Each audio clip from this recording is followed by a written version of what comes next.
શ્રી વલ્લભાધીશ કી જય. સર્વે વૈષ્ણવોને રામનવમીની ખૂબ ખૂબ મંગલ વધાય તેમજ જય શ્રી કૃષ્ણ. આજે આપણે રામનવમીની ભાવભાવના વિશે સત્સંગ કરીએ. તો ભગવાન શ્રી રામનો પ્રાગટ્ય દિવસ ચૈત્ર સુદ નોમ છે.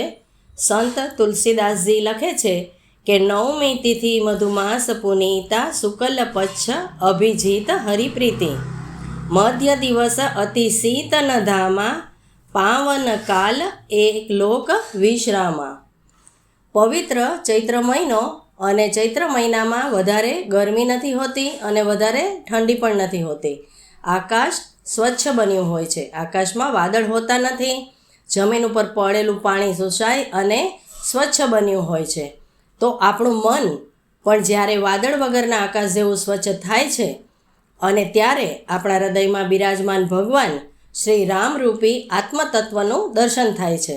અને ચૈત્ર મહિનામાં વધારે ઠંડી કે ગરમી હોતી નથી. તે રીતે આપણા મનમાં સંસારમાં ચાલતી ઉથલપાથલ કોલાહલ શાંત થાય ત્યારે કૌશલ્યા માતાની ગોદમાં ભગવાન શ્રીરામ પ્રગટ્યા છે તેમ આપણા અંતર્મનમાં પણ ભગવાન પ્રગટે છે.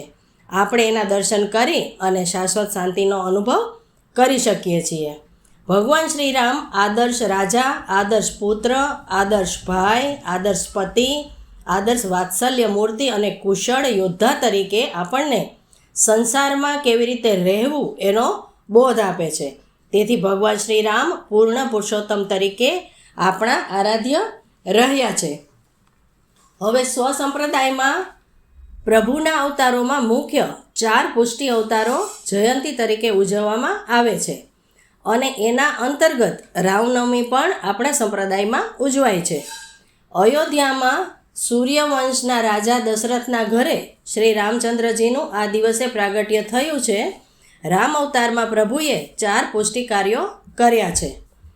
તો એમાં જે 4 પુષ્ટિ કાર્યો કર્યા છે એમાં પહેલું, શ્રી રામચંદ્રજીએ સ્વસ્વરૂપથી પણ વિશેષ પોતાના નામની મહિમા જગત સન્મુખ વધારવા સ્વપ્રમેય બળથી પથ્થરો ઉપર રામ લખી અને પાણીમાં તરાવ્યા અને સેતુ તૈયાર કરાવ્યો. આ રીતે મર્યાદા પુરુષોત્તમ શ્રી રામચંદ્રજીએ પ્રભુના નામનું મહાત્મ્ય બતાવ્યું.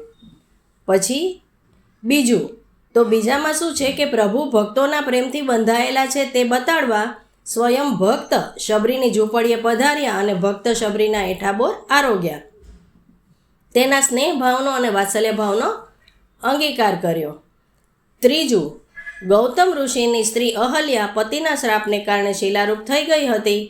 શ્રી રામચંદ્રજી વિશ્વામિત્ર સાથે સ્વયં તે આશ્રમ પાસે પધાર્યા અને પોતાનો ચરણ સ્પર્શ કરાવી અને એને શ્રાપમાંથી મુક્ત કરી તે આપણે સૌ જાણીએ છીએ.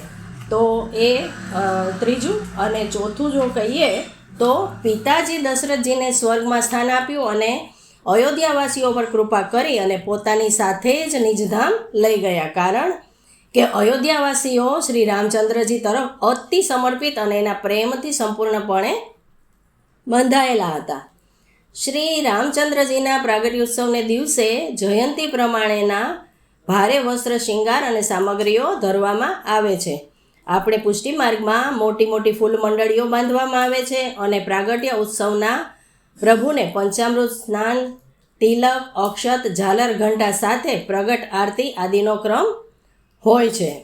રામનવમીની વધાઈના કીર્તનો ગવાય છે અને રામાયણમાંથી રામાવતારના 4 પુષ્ટિ કાર્યોનું વાંચન કરવામાં આવે છે. આપણે ગાઈએ છીએ ને, હમારે મદન ગોપાલ હે રામ. તો આવી રીતના સુંદર સુંદર કીર્તનોના ગાન કરવામાં આવે છે અને આપણે આ રીતના રામનવમી ઉત્સવ ઉજવીએ છીએ. જય શ્રી કૃષ્ણ.